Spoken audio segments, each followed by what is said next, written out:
Conceive, believe, achieve.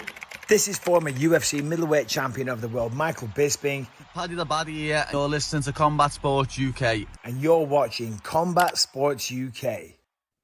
Hello and welcome back to Combat Sports UK. I'm Patrick McCorry, and today we are joined by a very special guest, Lee Chadwick. How you doing, man? I'm good, man. I'm good. Good.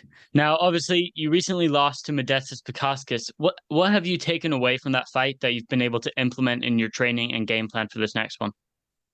Well, in all honesty, I didn't feel like I lost it. I felt like it was took off me because he was running away for the full fight. I don't think the fight was great, to be honest with you. But I felt like I was the aggressor and I was the one chasing forward, and you know he got the odd jab in, but that was it. But other than that, I didn't really. I took that on short notice, 2 weeks. I didn't have a camp. I wasn't fit.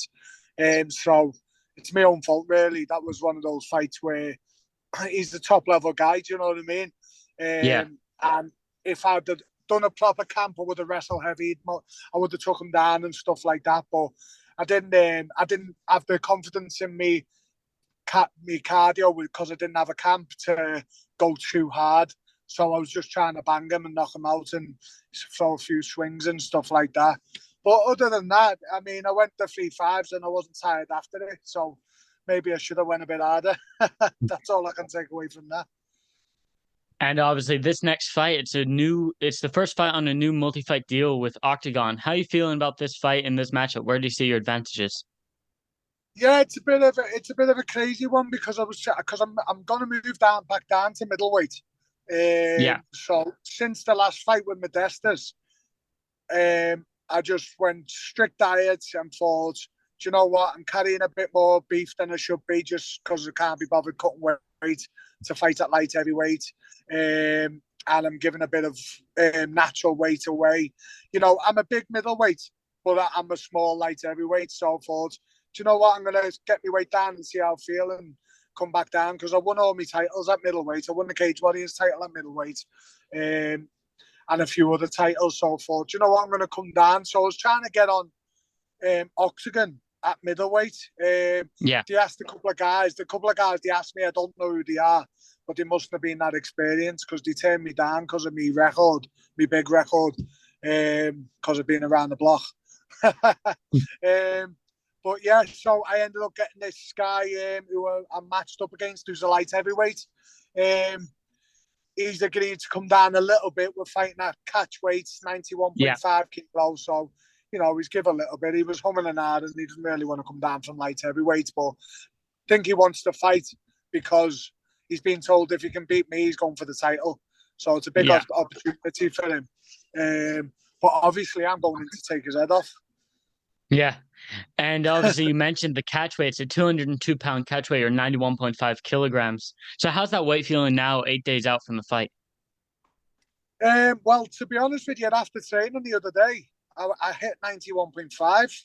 So I've had to get some food in me. And now you can enjoy Christmas, right? You can fill up a little bit on the Christmas dinner and then cut that weight. Well, that's it. That's what I said to the wife. I said, well, at least my weight's low, so I can eat what I want at the weekend to a degree. Perfect. And obviously train every day still. But I can't have a bevy, but I can still have some food and that and put a couple of kilos on and, you know, and then I'm going to train hard Monday. Well, I'm training hard every day, but Boxing Day and the day after will be my last 2 hard days. So I'll be able to eat over Christmas and get the weight off the last 2 days. And then I'm ready to go Wednesday when I fly over. I'll be on weight. I shouldn't really have to cut anything. So it's all good. I'll be the smaller, lighter guy, but I'm sure my power will carry through as it always does. And do you have any plans for Christmas with the family or anything? Yeah, we've got a Christmas party on Christmas Eve. So we've got about 30 people coming around. Oh, so great. I'm designated driver. Everyone's going to be pissed doing me head in. Yeah. But and Christmas Day's just chilled. So other than that, I'll be training morning and night. Good. And in this camp, are you someone who likes to watch a lot of film ahead of your opponent? Obviously, it's not really it's not a Cage Warriors fight, so it's a little different. Have you watched a lot of I've watched, film for this? yeah, I've watched a couple of his fights. I just like to get an idea of the style. That's all, because you never know how they're going to turn up on the night anyway. You don't want to get you don't want to be thinking that you know someone and then they come in and do something different, messes with people's heads. So I just get a little idea of his style, his athleticism, his cardio, his strengths and weaknesses. Just get a quick idea. I usually watch 2 fights on them, and then I get a little idea, rough idea, then what type of style that suits them. So, but that's about it. I don't pick moves apart too much because they can change from fight camp to fight camp. I certainly do. So I just get a rough idea of the style, and then I just, I have the same game going into every fight. I'm either trying to knock them out or I'm trying to take them down. So it depends on them which one I go for. So yeah, it's about just sharpening my tools for this fight. And do you have any main training partners with you that can help replicate that style? Do you know what I've sparred them all. Not at the minute. I'm not replicating them. I've took the fight only got booked a few weeks ago, but I've sparred people his size and taller. And one of my pad coaches, he's 6'5". He spars. He used to do K1, so I've always sparred bigger guys anyway, long rangey guys. My style's getting close, head movements, swinging on the way in, grabbing them. So it doesn't really. His style more than likely suits me because I can get to the legs easier. I fight better on the inside, and it's harder for them to fight on the inside. So, the biggest problem for the rangy guy for me is if you're on the outside. You don't want to be on the outside because you're just going to get picked. So as soon as I can, I'm just straight in, roughing them up, making it dirty. And obviously, this fight's in Prague, the Czech Republic. Do you have any plans for post-fight? Are you going to go around Europe or just back home and party? No, straight home to see Straight the home. wife. She's a bit gutted that I'm away in between Christmas and New Year, but yeah, straight home. I've got family to go and see. My uncle, I always go down for New Year's Eve to my uncles and celebrate with them. So as soon as I get off the plane, I'm driving 4 hours down to London to see my family. And you mentioned that Rafael Alves has been told that, or Rafael Xavier, sorry, Rafael Alves is the UFC lightweight. Yeah. And so you mentioned that he is on the verge of a title shot. Do you think if you beat him, you can get a title shot as well? Are you looking at that? Why not? Yeah, well, I am in my head. I want a title, but I'm coming down to middleweight. So it's not the light heavyweight title I'm looking at, which is what he's going for. Carlos Vermola's the champ at middleweight. So I want to head towards that title, but I've got a multi-fight deal, so I want to get this fight done.